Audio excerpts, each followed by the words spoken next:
Hello everyone and welcome to Whiteboard Wednesday. I'm Dr. C. Let's dive in. Today I want to talk about NSAID use and using those chronically. A lot of people use this when they have any type of injury, and it's usually fun. Within the first 3 days, the NSAIDs are going to work and not create this cascade or cause as much issues. But the problem comes in when you start to use these guys chronically. So let's break down the biochemistry of what happens to your body when you start to use NSAIDs chronically. So we all have been there. At some point we get some type of joint tissue damage, whether that's an ankle sprain, a fall, all the things that we've all experienced at some point. So when we have this occur, or when this occurs, we trigger inflammation. And most people realize that, they feel that. The other thing that they probably don't realize is there is a breakdown of what are called glycosaminoglycans, or we abbreviate them GAGs. These are the building blocks of your synovial fluid. So these kind of help to lubricate the joint. They're the building blocks for it. So these start to break down when that joint tissue has been damaged. The other thing that these two guys will trigger is nociceptive stimulation. So this is your pain pathway. And so as a result of that, you'd be surprised, but hey, look, there's pain that is stimulated. The other thing that happens from nociception being stimulated is you're going to get vasoconstriction, and you're also going to get a muscle imbalance to occur.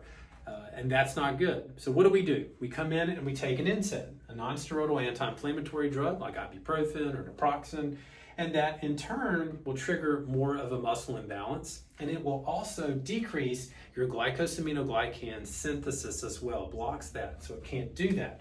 So that in turn creates its own problem. So when the NSAID then decreases your GAG synthesis, you're going to get altered joint mechanics. And guess what also contributes to that? This muscle imbalance that's also created. And then as a result of this altered joint mechanic, we're also going to get joint damage. So you can see what happens when we have joint tissue damage and we start relying on NSAIDs. We're going to create more of a problem. So we're going to see our knee degenerate faster, our hip, our shoulder. All these things start to break down because of chronic NSAID use.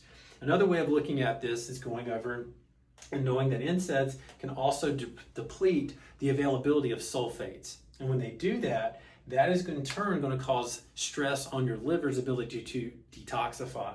And that in turn comes as a result, creates antioxidant depletion, and then the antioxidant depletion then triggers inflammation. So then we're right back to what does inflammation do? Triggers nociception, and you can see how this cycle goes on and on and on.